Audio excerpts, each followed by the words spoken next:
Tudo bem? Você está preparado para o seu futuro? Você tem cuidado da sua estabilidade financeira para o período que, evidentemente, você não tiver mais condições de exercer qualquer atividade laboral?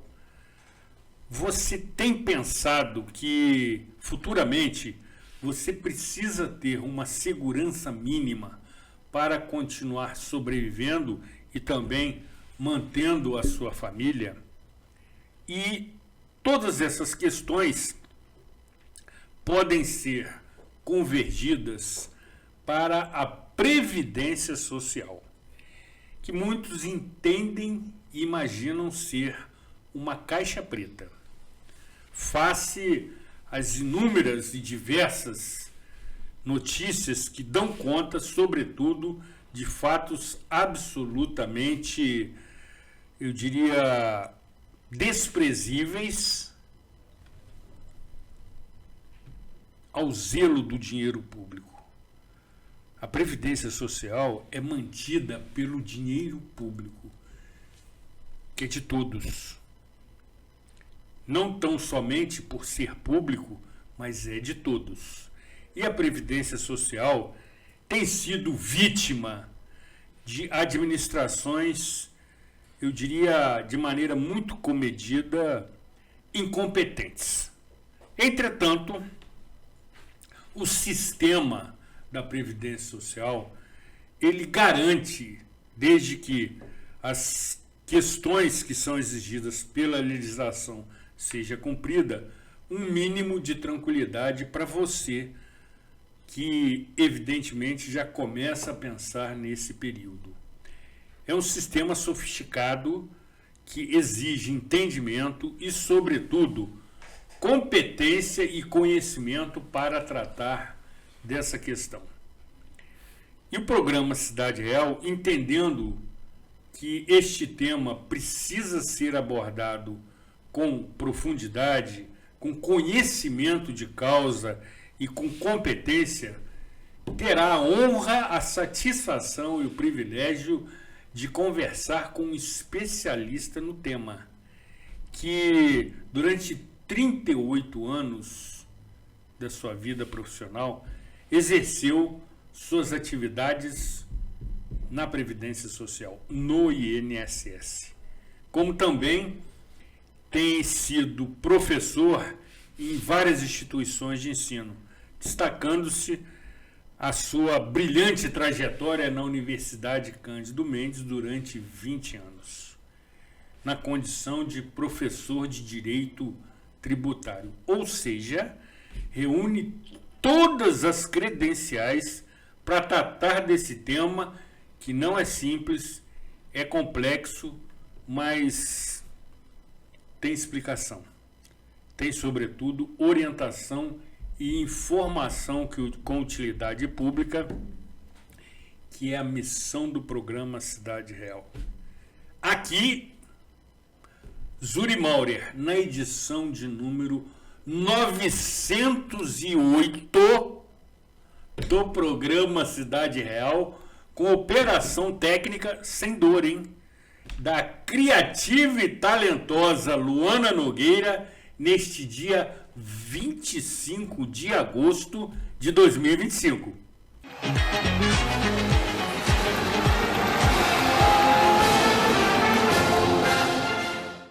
Você que é MEI, microempreendedor individual, já deu o primeiro passo para a sua independência. Agora, a Cianf quer te ajudar a crescer.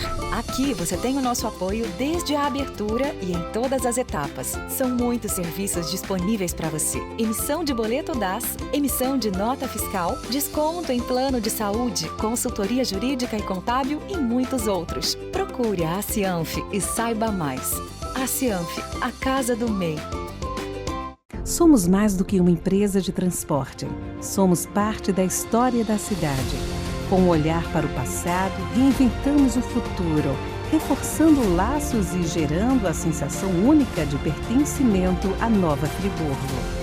Juntos construímos o caminho de volta às raízes e resgatamos nossa identidade visual original. Somos FAOL, Nova Friburgo, desde 1950.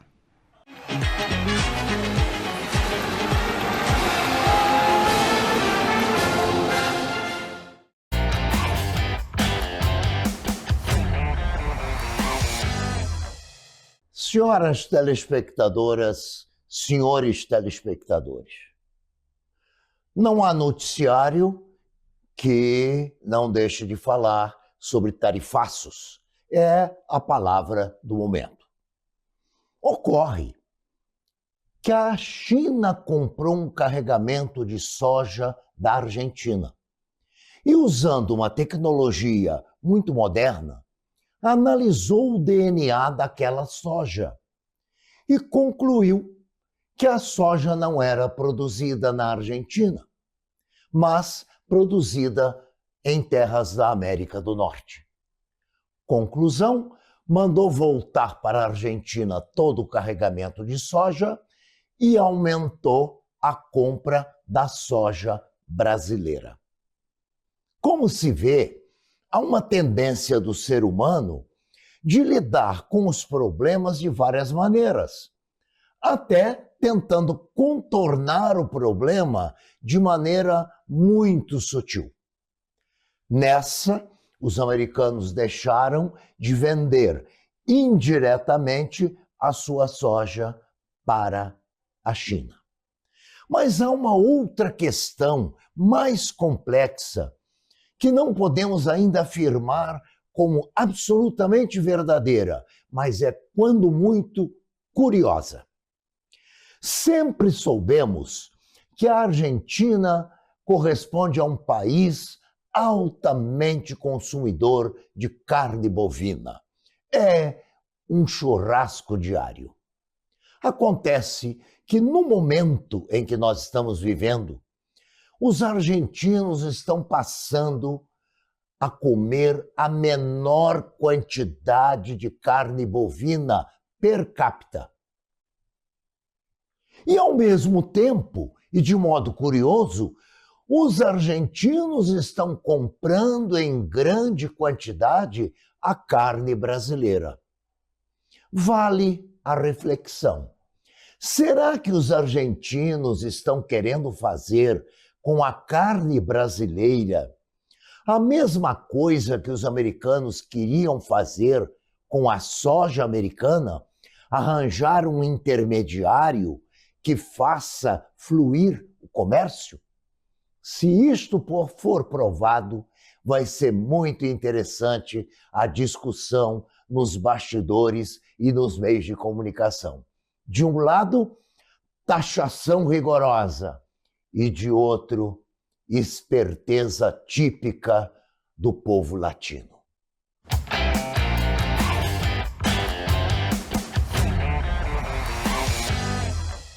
O quadro Opinião tem autoria intelectual do professor, escritor com mais de 30 livros publicados, conferencista com mais de 2.370 palestras conferidas em 630 municípios do território nacional, doutor em educação e meu eterno mestre, que semanalmente desfila a sua reconhecida exuberância intelectual, lhe oferecendo, por vezes, o contraditório, que incomoda, mas é saudável e democrático. Gratidão, mestre. E sendo assim, estendemos tapete vermelho para o ilustre convidado desde a entrada do Espaço ARP para esta entrevista que entendo ser de utilidade pública. E assim, cumprimentamos, saudamos e agradecemos a honrosa presença de Dr. Vantuil Chiappini, professor, evidentemente, conforme dito na abertura, durante 20 anos na Universidade Cândido Mendes, também funcionário que se dedicou por 38 anos ao INSS, além do que também reúne no seu currículo a prerrogativa de ser vereador no município de Bom Jardim por 5 mandatos. Ou seja, conforme se diz, sobretudo, no direito, na ética, na moral, figura de ilibada conduta e reconhecida moral. É uma satisfação tê-lo conosco. Será um prazer ouvir e aprender com a sua aula. Zuri, honrado estou eu. Tá? Quero confessar aqui a minha satisfação, a minha alegria de estar aqui. É uma oportunidade que a gente tem de levar informação ao seleto público que assiste o programa. Então, as pessoas que assistem ao programa estão lá em busca de informação, de atualização, e eu estou aqui muito honrado por poder participar disso. Eu estou à disposição de vocês para o que precisar. Me parece que 1 hora será pouco tempo. Confesso a você que o tempo é muito enxuto, mas nós vamos, nesse primeiro momento, buscar equacionar essa situação aí. E já começo lhe indagando acerca da evolução do sistema previdenciário no Brasil e no mundo. Como acontece, como se inicia e qual é o cenário do momento? Então, Zuri, como você bem colocou, né? Professor universitário, o que a gente mais fez foi estudar ao longo dessa vida para poder trazer essas informações. Mas antes eu queria até te dizer, tá? Além de advogado, especialista em direito previdenciário, professor universitário, a minha especialidade decorre não só dos estudos que nós fizemos ao longo desses anos, como também e principalmente dos 38 anos que eu fui servidor ativo da Previdência Social. E de lá sai a minha fonte, as informações que a gente passa saem de lá, porque eu vivi com tudo isso, eu realmente vivi o direito previdenciário diuturnamente.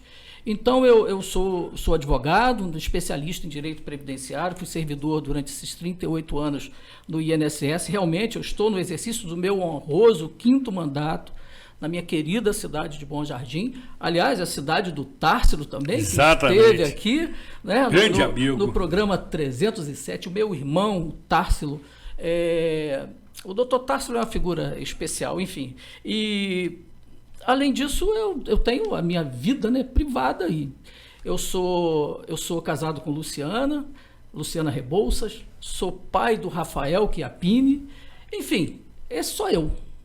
Mas nós não viemos aqui falar de mim, nós viemos falar de previdência. Então, eu queria dizer para você, assim, no momento já inicial, nesse momento de reflexão, você já parou para pensar do que seria hoje a sociedade sem a Previdência Social? Eu vou te dar um exemplo muito prático, muito. Não sei se é da sua época, mas você deve ter assistido a Família Dinossauro. Exatamente. Para mim é o melhor ensaio que tem acerca da previdência, partindo da premissa de que previdência vem de prevenir. Previdência Zero estava ali. No 3º episódio, naquele episódio, o Dia do Arremesso, que eles aguardavam a vovó, né, alcançar uma idade avançada para lançar a vovó no poço de piche. Lembra disso? Exatamente. Pois é, mas aquilo era o quê? Não tinha previdência. Como ia ficar com a vovó em idade avançada, já problemática, cansada? Como que ia ficar com a vovó em casa?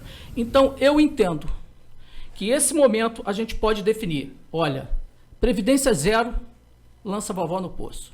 Claro, a vovó dinossauro. Aquela ficção. E o homem começa a se preocupar com previdência, com o dia seguinte, no exato momento que ele, tendo saciado a fome, depois de ter comido uma caça, lembrou de guardar um naco de carne para o dia seguinte. Previdência. Quem falou isso não fui eu, tá? Quem falou isso foi o Bertrand Russell, fazendo uma análise de previdência, não a previdência social, muito menos o modelo que nós temos hoje. Mas ele já via ali... Da prevenção. Exatamente, Zuri. A prevenção. E é claro que isso aí, o nosso modelo de previdência passou por momentos... A coisa é tão antiga que o Império Romano já garantia previdência, já garantia uma cobertura do Império para aqueles soldados que retornavam da guerra mutilados. Eles iam ficar largados à própria sorte? Não. Eles ficavam vivendo à custa do Império. Se retornassem da guerra com alguma espécie de incapacidade decorrente daquilo. É um exemplo. Início, era oficial, estava escrito, mas era assim que se fazia. E a gente começa a observar que o Estado sempre se preocupou com aqueles que têm menos possibilidade, e principalmente com aqueles que não têm nenhuma possibilidade. Em 1601, na Inglaterra, a rainha Elizabeth assinou a famosa Lei dos Pobres, que, na verdade, buscava evitar que aqueles que não tinham nada ingressassem nos templos, e ali foi uma espécie de acordo entre o clero e a nobreza para que aqueles menos favorecidos invadissem as obras, invadissem os prédios. Então a gente começa a observar, nós já estamos em 1601, e assim vai. Agora o marco mesmo, o marco da Previdência Social, a gente vai encontrar com Otto von Bismarck na Alemanha, em 1883. Ele era chamado chanceler de ferro. Ele já estava preocupado, e ali sim nós tivemos um modelo de previdência social nos moldes de hoje. Ali tinha a participação, a contribuição dos empregados, dos empregadores e do próprio Estado. Isso não é novidade para a gente, né? Esses ingredientes nós temos hoje. Exatamente. Ali já se preocupava com o futuro. Inicialmente foi aquela coisa meio acanhada, meio modesta. Era só para um momento de incapacidade. Hoje nós temos o benefício por incapacidade temporária, tal qual era aquele lá de Otto von Bismarck, idealizado pelo chanceler de ferro. Depois nós passamos, logo em seguida, cobertura para aqueles acidentes do trabalho, por quem se machucava no exercício da sua profissão. Nós temos hoje o acidente do trabalho, tal qual quando a gente fala resguardadas as devidas proporções. Então a pessoa tinha alguma coisa para se pegar no momento de inatividade. Essa é a parte importante para que a gente saia daquele momento zero de previdência, família dinossauro, para que a gente passe pelo Império Romano, chegue a Otto von Bismarck e caia nos dias atuais. E antes de cair nos dias atuais, eu queria dizer para você o seguinte: no dia 24 de janeiro, que é o dia da Previdência Social, de 1923, foi criada a Lei Eloy Chaves, que na verdade era um decreto, não era lei, mas intitulada Lei Eloy Chaves. Ela marca o início da Previdência no nosso país. Ali começava esse modelo de previdência, e essa lei trouxe a criação de várias caixas de aposentadoria. Você pode, quem sabe, e muitos dos nossos telespectadores vão lembrar de alguma coisa assim. Eu já ouvi falar caixa de aposentadoria dos bancários. Exatamente. Dos comerciários, era IAPTEC, enfim, os vários institutos tinham o controle estatal, mas ela ficava na mão de cada categoria. Isso era arriscado, por um motivo muito simples. A gente tem que administrar isso, porque no momento difícil, a gente vai ter que pagar essas aposentadorias. Aí sim, muito tempo depois, depois da Lei Eloy Chaves, nós tivemos em 1964 a criação, aí você vai lembrar, do Instituto Nacional de Previdência Social. Meu pai... Também conhecido como INAMPS. era de Previdência era o INPS. O INAMPS cuidava da assistência médica e o IAPAS, depois, no momento depois da criação do SIMPAS, cuidava da parte financeira. Então era isso mesmo. Meu pai faleceu chamando o INSS atual de INPS. Não, que eu sou aposentado pelo INPS. E a gente entende isso, né, durante tanto tempo. Então, com a criação desse instituto, foram unificadas essas caixas de previdência, que já passava de 190 naquela ocasião, era muito dinheiro. Que isso? Aí talvez explique, né, umas questões que certamente a gente vai poder abordar. Era muita gente administrando muita coisa e muito dinheiro. Lembre que nós não tínhamos um sistema de previdência. Então, todo mundo pagando e pouca gente aposentada naquela ocasião. Olha como a pirâmide está se invertendo. Hoje em dia tem muito aposentado, aliás, trago a informação, são mais de 40 milhões de beneficiários da Previdência Social. 20% da população. Boa observação. Então, olha só, nós estamos falando de 40 milhões de aposentados. Vamos, assim, estabelecer 36 milhões de benefícios previdenciários, que são aqueles pagos com as nossas contribuições e com outras fontes de receita que estão previstas lá no artigo 195 da Constituição, e são 6 milhões de benefícios assistenciais. Esses 6 milhões de benefícios assistenciais, aí vem aqui o BPC Loas, como todo mundo fala, para o idoso, para o deficiente. Esses benefícios que são uma atividade inclusiva do governo. Esses benefícios não são pagos com as nossas contribuições. Esses benefícios são pagos pelo INSS, mas a conta da União, ou seja, o INSS entrega o dinheiro, mas vai lá pegar com a União, no orçamento da União, esse valor, porque o que a Previdência tem que fazer é preservar as nossas contribuições, nossos benefícios e administrar bem aquilo que a nossa parcela, né? Parcela do nosso suor está lá. Então, veja bem, quando chega em 1977, aí criaram o sistema SIMPAS. Aí sim, aí teve INAMPS, INPS, IAPAS, teve o SEMI, que era uma central de medicamento. Exatamente. Eu lembro de ter vindo a Nova Friburgo apanhar remédio para minha mãe, que era lá perto daquela rodoviária livre. Ali tinha um lugar que a gente posto. Um posto que você apanhava remédio fornecido pela Previdência. Olha que louco, né? Esse sistema chamado SIMPAS, que é o Sistema Nacional de Previdência e Assistência Social, fornecia medicamento. Aí nós tivemos a criação da Funabem, da Dataprev, que até hoje, ela cuida da parte de informática do INSS, cuida dos nossos benefícios. Então, tudo isso foi necessário para que hoje alcançássemos o nosso famoso INSS. Ao contrário do que inicialmente foi chamado, Zuri, o INSS é o Instituto Nacional do Seguro Social, porque inicialmente se chamava Seguridade Social. Só que as ações de Seguridade Social são ações mais abrangentes, né? Que fala de saúde, previdência e assistência social. Mas quando nós falamos de INSS, é Instituto Nacional do Seguro Social, que faz parte da Seguridade. Mas ele é exclusivo para tratar de benefícios previdenciários. Então, eu diria para você que esse seguro social, que é obrigatório, ele tem um objetivo, que é cobrir riscos sociais. Então, a gente passa de um momento histórico da evolução e chega até os riscos que são cobertos pela Previdência Social.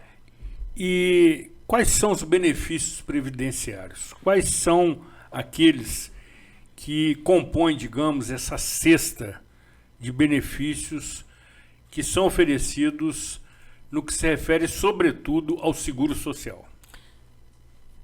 Muito adequada a sua pergunta. Como eu disse, a Previdência Social tem como objetivo cobrir riscos sociais. E quais são esses riscos sociais? Equivale a esses benefícios. Digo para você, o que é um risco social? Um trabalhador está no seu trabalho normal, recebendo o salário, se ele fica desempregado, a Previdência cobre esse risco social durante um curto período. Quem que pese o seguro-desemprego ter início lá no Ministério do Trabalho, eu quero dizer para você que ele é um benefício que faz parte dessa cesta de benefícios, como você falou. Ou alguém que fica doente, não consegue trabalhar, vai ficar temporariamente impossibilitado de trabalhar. A Previdência Social cobre esse risco.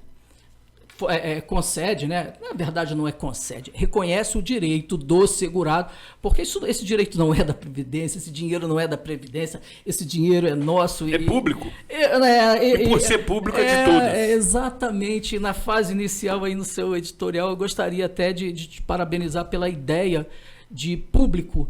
Antigamente a gente falava assim, não tô nem aí, porque esse dinheiro é público, ele não é de ninguém. Absolutamente, o dinheiro público é de todos. Fazendo uma analogia, é como também muitos dizem que a rua é pública. Ou seja, não é de ninguém, pelo contrário. Pelo contrário. Por ser pública é de todos. Por ser pública é de todos. Então, eu queria dizer para você que, avançando nesses benefícios, nós já temos o seguro-desemprego, o benefício por incapacidade temporária, que antes era chamado auxílio-doença. Temos o benefício por incapacidade permanente, porque quem ficou incapacitado por um determinado período, essa doença pode se agravar ao ponto de retirar esse trabalhador do mercado de trabalho. Ele vai ganhar o que antigamente se chamava aposentadoria por invalidez. Eu sempre achei esse nome muito cruel, porque é inválido, né? Você se aposenta por invalidez, você ganha uma marca, tá lá, carimbado. Inválido, você não serve para nada, partindo da premissa que trabalho, em que pese, né, trabalho tem origem no latim tripalium, que é um instrumento de tortura, na nossa Constituição, trabalho é direito. Trabalho é direito. Então, o INSS vai evitar a todo custo, durante um determinado tempo, por questões que a gente pode conversar depois, mas vai evitar a transformação desse benefício por incapacidade num benefício permanente, que é a aposentadoria por invalidez, porque a gente tem que preservar a dignidade da pessoa humana, e trabalho faz parte desse conjunto, dessa cesta, como você colocou. Além disso, tem a aposentadoria por idade. Se tivesse aposentadoria por idade, a vovó não seria lançada lá no poço de piche. Nós temos a pensão por morte. Quando o segurado falece, ele deixa para o seu conjunto de dependentes a garantia de uma sobrevivência mínima. Né? Mínima. Ainda mais sofreu muito.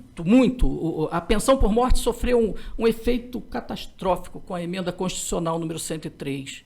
Antes se ganhava exatamente o que 100%. O segurado ganha. Hoje em dia tem a preservação da cota familiar, que é de 50%, e mais 10% por dependente. Eu vou ser muito franco para você, isso aí, para quem recebe salário mínimo, não tem o menor impacto. Sem dúvida. Mas para quem recebe mais do que o salário mínimo, isso causa uma perda muito grande. Então, nós temos também o auxílio-reclusão, muito embora... Aí tem muita confusão no auxílio-reclusão, achando que é para o preso. Não, absolutamente. Esse benefício é para o conjunto de dependentes, tal qual a pensão. Esse benefício, auxílio-reclusão, para quando o trabalhador é recolhido ao cárcere, esse benefício não é pago para ele, é para os dependentes, e tem características próprias, não é tão simples de se alcançar. Mas a aposentadoria por tempo de contribuição também é outro benefício que tende a acabar, tá? Tende a acabar. Ela já está num processo de extinção. É uma notícia cruel. Porque o que é? Eu não vou mais me aposentar por tempo? Sim, vai continuar se aposentando por tempo. Mas o fator idade hoje é preponderante. Só para você ter uma ideia, eu trabalhei 38 anos, não é porque eu queria trabalhar 38 anos.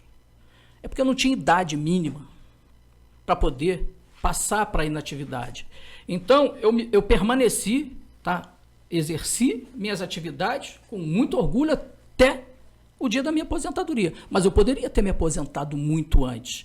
E o que me segurou lá? Sucessivas emendas constitucionais. Fez com que quando eu entrei, Zuri, eu teria direito a uma aposentadoria por tempo de contribuição proporcional aos 52 anos de idade. significando dizer que hoje eu já estaria advogando há quase 10 anos. Porque eu disse que sou advogado e hoje eu só faço processos de natureza previdenciária.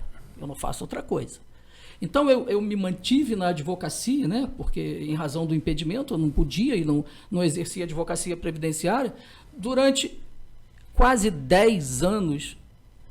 E eu me programei para me aposentar aos 52, mas tive que esperar a idade. Então a gente já vê uma tendência que é mundial,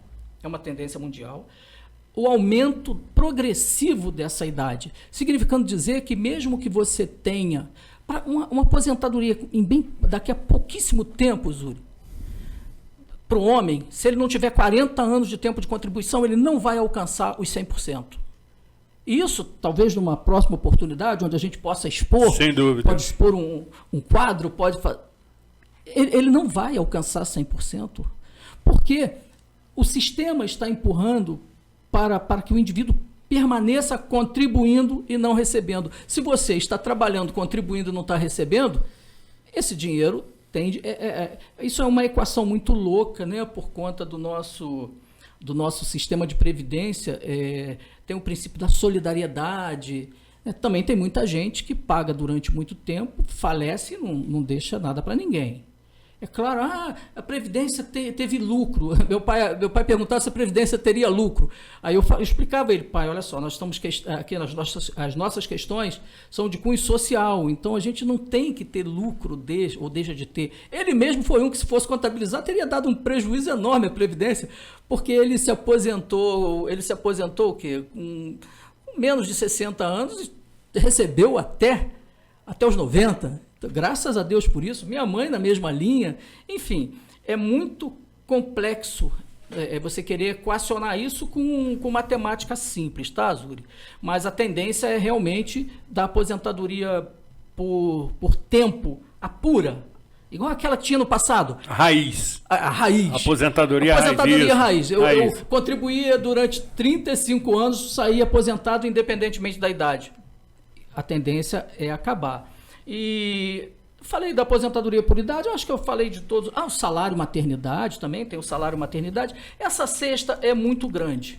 Agora, deixa eu lhe indagar o seguinte, que com certeza também muitos que nos assistem nesse momento gostariam de ouvi-lo.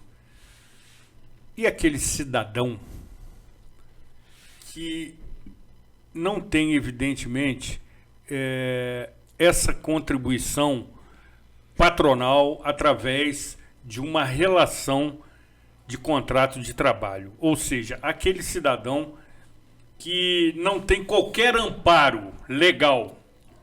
Existe alguma alternativa ou alguma opção para que ele tenha acesso a algum desses benefícios? Muito boa pergunta. Seu questionamento ainda abre a possibilidade para eu falar dos invisíveis previdenciários. Excelente termo. Que é o que eu mais... Excelente o que mais termo, me doutor. preocupa Excelente a invisibilidade previdenciária. Excelente termo, excelente definição. Quando a gente olha nas ruas, uma pessoa, né, ao relento... Morador de rua. O morador de rua. Será que ele tem contribuição? Não faz nem para comer. Como que ele vai contribuir? Exato. Esse me deixa preocupado. É claro que ele não vai ficar pro resto da vida deitado lá. Um belo dia ele vai acordar e o direito a um benefício assistencial já vai estar com ele. Mas isso não é previdência social, isso é assistência. Diferente. É totalmente diferente. Eu me reporto sempre, o Zuri, aquele período, a coisa não é um mundo muito distante, não. A minha avó já passou por isso. O meu avô faleceu com 62 anos de idade, sendo trabalhador rural, sem ter direito a um benefício. E, consequentemente, a minha avó também não teve pensão. Zuri, teve um período não muito distante, porque, historicamente falando, o que são 80 anos, né? Na linha histórica, isso não é nada. Sem dúvida. Você observa, antigamente a filha estava na casa dos pais, ela casava e saía de casa com seu marido, né? Se o seu marido falecesse, Zuri, se o marido dessa pessoa falecesse, ela voltava para onde? Para casa dos pais. Para casa dos pais. E se os pais já tivessem morrido? Aí ela voltava com 3, 4, 5 filhos. E a gente, às vezes, não presta atenção nessa realidade. Nós enfrentamos uma realidade dura hoje, como nós falaremos certamente, né? Sobre outras questões, que lamentavelmente aquilo que você falou da Previdência, nós enfrentaremos esse assunto ainda hoje, mas nós já enfrentamos assuntos complexos também, dessas pessoas que estavam totalmente alheias à proteção social. Invisíveis. Esse termo é perfeito. Os invisíveis previdenciários ainda existem. Claro que existem, claro. Eles não são um problema da Previdência, mas são um problema da sociedade. É um problema seu, é um problema meu, é um problema nosso. Esses invisíveis, eles têm que ser tratados, não como invisíveis, mas como potenciais futuros segurados da Previdência Social. E algumas leis, ao longo dos anos, já tentam trazer para o abraço, para a proteção da Previdência Social a essas pessoas. Vou te dar um exemplo. O MEI, o microempreendedor individual, ele paga apenas 5% do salário mínimo. Ah, mas isso não resolve o problema. Mas ameniza. Já tirou muita gente da informalidade. A dona de casa mesmo, a baixa renda, paga 5%. Então, como você falou, quem não tem essa relação empregatícia... Esse amparo. Amparo como social. Fica? Aí é o carpinteiro, é o pedreiro, enfim, a gente poderia citar aqui uma quantidade quase infinita de profissões. Esses são o que antigamente eram chamados autônomos, e não deixam de ser autônomos, porque eles trabalham por conta e risco próprio, eles não têm um vínculo. A contribuição dele, se ele é baixa renda, se ele for baixa renda, paga 5%. Aí como que eu me enquadro no baixa renda? Simples, procura o CRAS da sua cidade, lá eles vão analisar a sua situação social. Excelente orientação. Isso é importante que se diga, porque Sem tem dúvida. gente que nem imagina... Por onde começa? Então, se não tem renda nenhuma, se a renda familiar é limitada, é pequena, procura o CRAS da sua cidade. O CRAS vai te dizer se você se enquadra ou não no baixa renda. Se você se enquadrar no baixa renda, vai fazer o CAD único, que é o cadastro único promovido pela assistência social. Se você se enquadrar, você paga 5% e tem todas as garantias. Que garantias? Exceto a aposentadoria por tempo.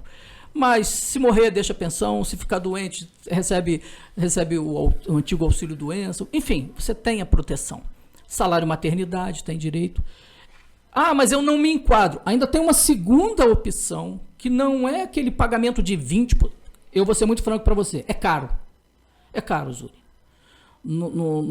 Na situação que nós vivemos, a pessoa tirar 20% do que recebe para pagar a Previdência Social para uma possível situação, né, de concretização desse risco social, é caro. Mas se ele não se enquadra nos 5%, primeiro passo, vai ao CRAS, não me enquadro nos 5%, então vou ter que pagar 20%? Não, tem outra contribuição. Se você não pretender uma aposentadoria maior que um salário mínimo, você pode pagar uma contribuição diferenciada de 11%, que também foi uma norma inclusiva. Qual o objetivo disso? Diminuir a quantidade de invisíveis previdenciários. Essas pessoas que exercem atividade de filiação obrigatória, mas nunca vão se formalizar por conta do custo elevado disso. Eu reconheço isso. Eu trabalhei 38 anos com essa massa de pessoas. A grande maioria das aposentadorias do INSS, desses 40 milhões, dos 36 milhões de benefícios previdenciários, recebe um salário mínimo. Ora, então nós temos mecanismos de proteção social, sim. Nós temos regras inclusivas no que diz respeito à previdência social, seguro social.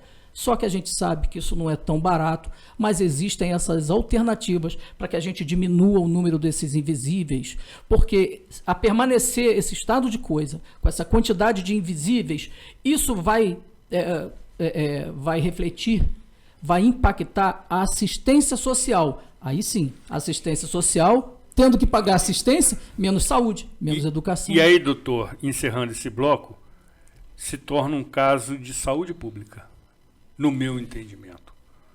Por quê? Se aquele invisível previdenciário não tem mínima condição de se cuidar, certamente irá afetar a sua saúde mental, que é algo também que chama muito atenção. E aí, o sistema da saúde pública acaba tendo que absorver, através das inúmeras possibilidades e portas de entrada, os cuidados com esse que precisa de tratamento. Então, eu entendo que, ao fim e ao cabo, que é outro termo que eu gosto muito, torna-se uma situação de saúde pública. Depois do intervalo, continuaremos esta aula de direito previdenciário com o professor Dr. Vantuil Chiappini, que comparece aqui prestando todos os esclarecimentos, obviamente, dentro do limite de tempo que temos, acerca das questões de previdência social. Previdência significa prevenção. Previna-se. Custa bem menos. Depois do intervalo, retornaremos tratando também de outras questões espinhosas, polêmicas, e que, evidentemente, você quer ouvi-lo atentamente. Não saia daqui, afaste-se do seu controle remoto.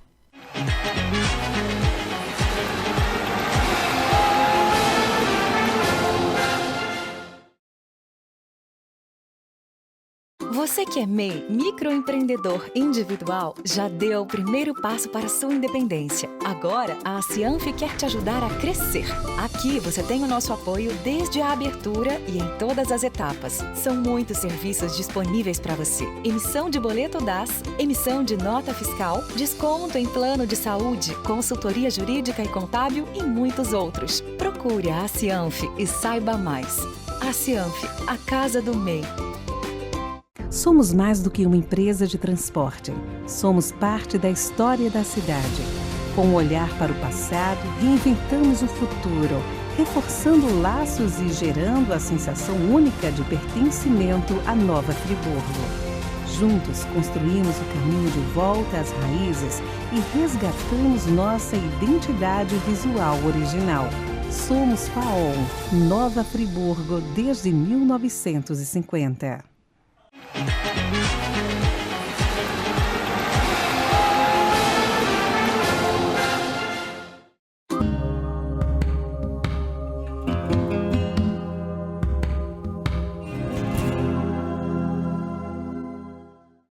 Você já viu por aí adultos chupando chupeta para desestressar? Parece que é a nova modinha que as redes sociais estão trazendo por aí. Eu sei que parece estranho, mas está virando uma onda. O que isso significa? Infantilização? Um novo jeito de chamar a atenção? Imagina a cena, trânsito caótico, boletos acumulando, chefe pegando no seu pé, e aí a pessoa mete uma chupeta na boca e relaxa. Pode parecer engraçado, estranho, mas o que está acontecendo aí é um retorno a um gesto primitivo de conforto. Desde bebês, a boca é a nossa primeira fonte de prazer, de alívio e de segurança. Seja no seio materno, na mamadeira ou mesmo chupando o dedo. Freud chamou esse período de fase oral. É a etapa inicial do desenvolvimento, onde a boca é o centro do mundo. Chupar, morder, mastigar, colocar tudo na boca, né? Tudo isso está ligado ao prazer e à sobrevivência. Quando adultos recorrem a objetos como chupetas, canudos, cigarro, roer a unha, roer a tampa da caneta, isso pode ser entendido como uma fixação oral. É o inconsciente tentando resgatar aquela sensação antiga de segurança, de satisfação. Então, antes de julgar um marmanjo com uma chupeta pendurada no pescoço, eu sei que a tentação é grande. Lembra, aquilo pode ser só o jeito que aquela pessoa descobriu para lidar com a ansiedade dela. Uns vão de fone de ouvido, outros de chocolate, e tem quem prefira a boa e velha chupeta. Cada um com o seu mecanismo de defesa, né? E no fim das contas, o importante é entender o que essa chupetoterapia revela sobre a gente. Porque, como diria a psicanálise, sempre existe mais por trás de um hábito do que parece. E você? Qual é a sua chupeta para manter a saúde mental?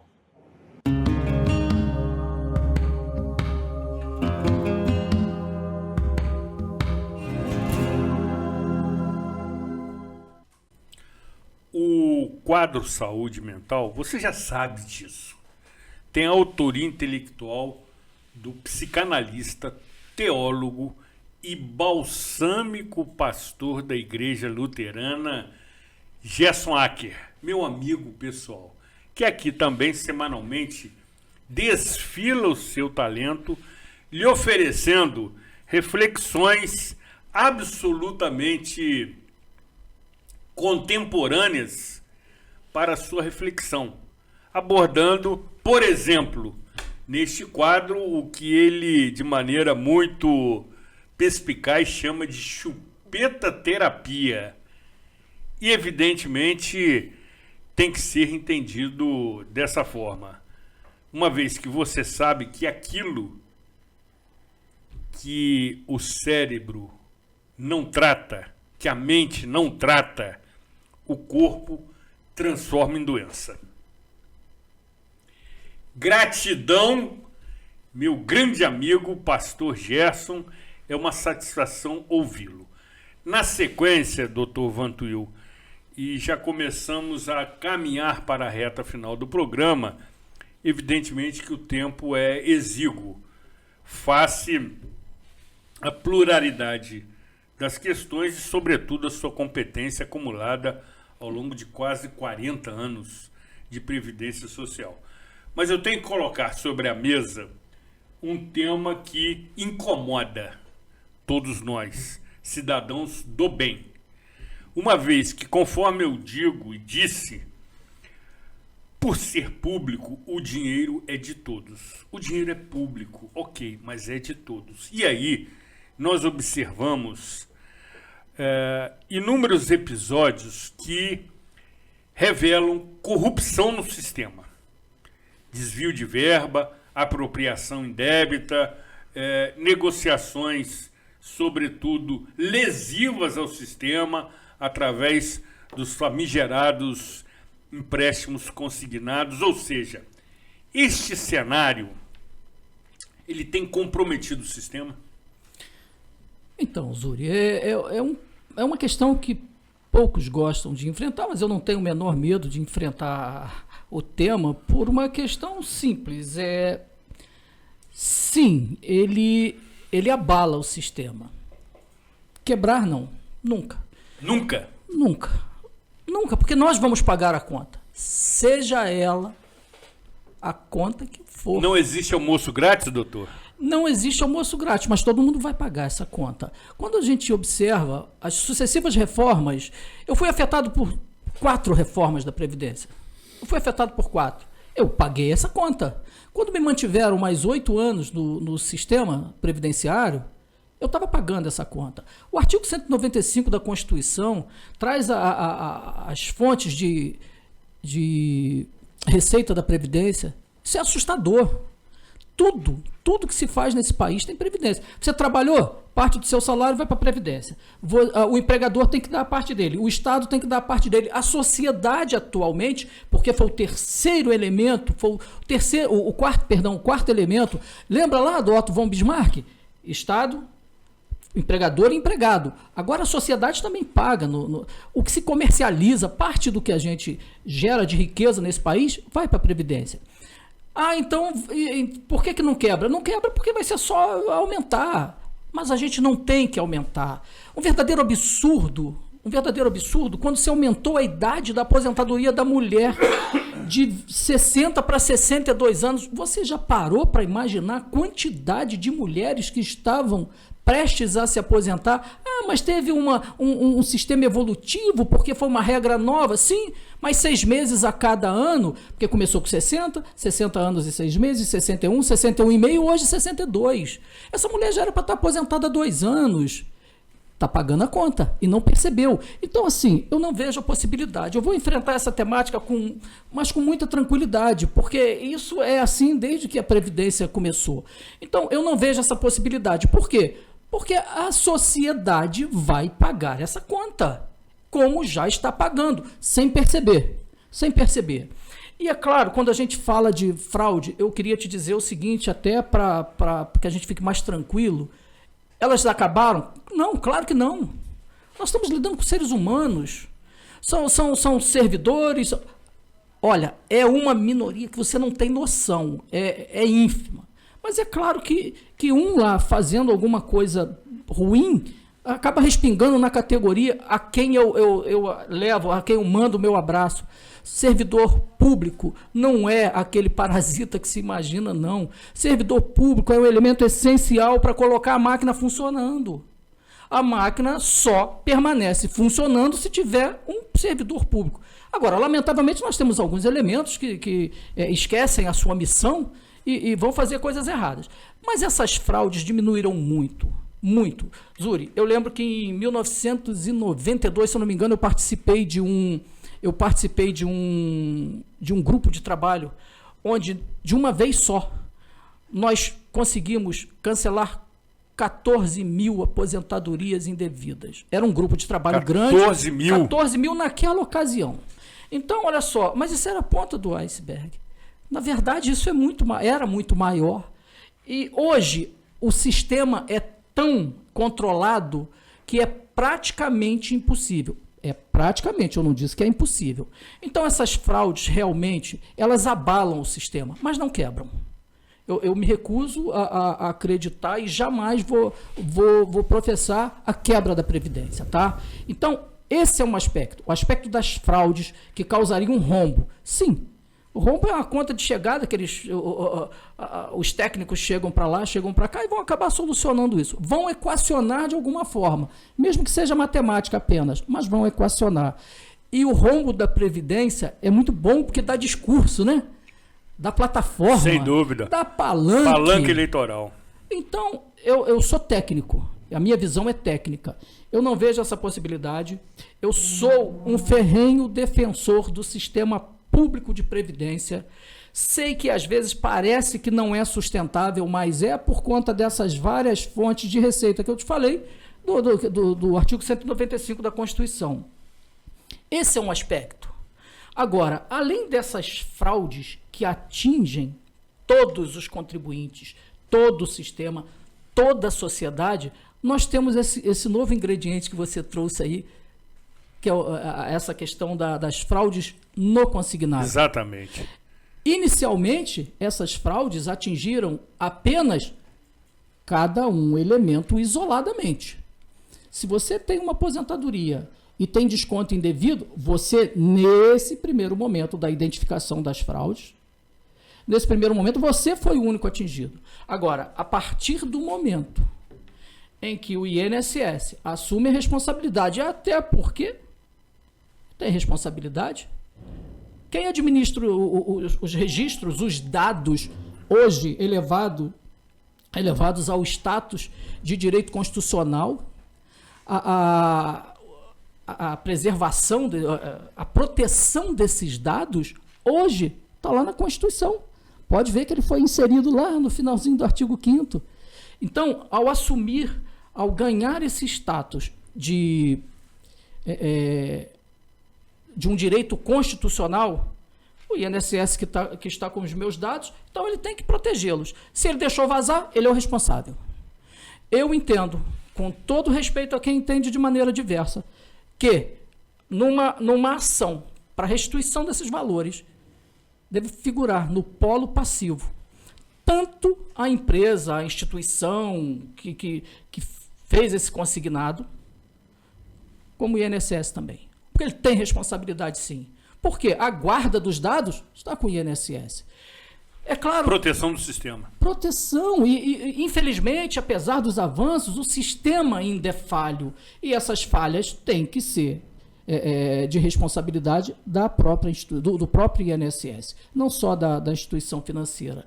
Então, eu falo disso com muita tranquilidade. Eu vejo assim que querer se eximir de responsabilidade dizendo que não, essa fraude foi praticada por uma empresa, a inteligência artificial não interessa. A guarda dos meus dados, dos seus dados, dos nossos dados, estão lá com o INSS. Então, ele deve ser responsabilizado, sim. É isso que eu digo para você. Naquele primeiro momento, as fraudes causaram um prejuízo individual. Cada um estava pagando aquilo que não usou, aquele empréstimo que não solicitou. Só que agora, em razão desse acordo do INSS em restituir, isso deixou de ser um problema individual, passou a ser de todos nós. Por quê? É claro que isso vai impactar as contas da Previdência Social. Sem dúvida. Então, olha como a gente conclui assim o raciocínio. Aquilo que antes era de uma única pessoa, claro, uma pessoa isoladamente, cada caso, agora é de todos. Coletivo. Agora é coletivo. Agora você está pagando por isso, pode ter certeza que você está pagando por isso. É uma carga tributária, é alguma coisa que aparece nova e a gente não sabe. Uma nova alíquota. Uma nova alíquota. Isso é exatamente para compensar esses desvios de conduta, esses desvios de verba, o que lamentável, mas isso é histórico. Eu queria dizer para você que lá, desde o início, parte da Transamazônica, por exemplo, já foi bancada com dinheiro da Previdência. Isso era uma verdadeira farra, diminuiu, mas acabar... Eu acho o seguinte, eu acho não, né? Advogado não acha, advogado entende, eu entendo. Até porque eu tenho um grande amigo, o professor Jorge Carvalho, que o doutor deve conhecer, que já me ensinou que quem acha tem que entregar ao dono. É verdade, então eu não acho, eu entendo. O que eu entendo é que enquanto a gente tiver esse elemento humano na decisão, na prática dos atos, a gente vai ter erros. Porque enquanto mantivermos a natureza humana, não tem jeito. Sem dúvida. Doutor, professor, vereador, sou obrigado a encerrar a sua aula. Posso só deixar uma sugestão, assim, dentro daquilo tudo que eu falei? Por favor. Olha, hoje em dia, em que pese a aparente simplicidade dos procedimentos, mesmo que administrativos no INSS, aí sim vai aqui, não um conselho, mas uma recomendação. Procure um advogado especialista em direito previdenciário. Sem dúvida. Não é momento de arriscar o seu direito. Eu analisei casos... Seu futuro. Que as pessoas postergaram aí o recebimento de uma aposentadoria por 4, 5, 6 meses. Não tem necessidade. Procure um especialista. O advogado previdenciarista é fundamental. Sem dúvida. Doutor, agradecemos, sensibilizados, a sua presença, a sua deferência conosco, comigo, porque mantivemos aí contatos via WhatsApp, sem, evidentemente, nos conhecermos pessoalmente, tratando desta edição, que eu entendo ser de utilidade pública. É a característica principal do programa, informação com opinião, informação de utilidade pública com opinião, e o doutor contribuiu sobremaneira com a sua competência, com a sua experiência, com o seu profissionalismo no esclarecimento dessa matéria, que não se esgota nesta edição. Certamente o doutor Vantuil retornará para dissecarmos outros aspectos com mais profundidade. Foi um grande prazer tê-lo conosco e, sobretudo, encontrá-lo pessoalmente. Prazer todo meu, tá? Deixo meu abraço para toda a equipe, para todos vocês, porque vocês são especiais. Meu muito obrigado. Quero também deixar o meu abraço fraternal, embora não conheça, a querida Luciana, esposa do Dr. Vantuil, que neste momento está assistindo atentamente esta edição, como também ao querido Rafael, seu filho, sofredor tricolor, tal qual este apresentador. Eu dei opção. Muito bem, encerramos definitivamente esta edição, entendendo que, mais uma vez, cumprimos com a nossa missão, levar até você informação de utilidade pública com opinião. Cuidem-se bem e até a próxima edição.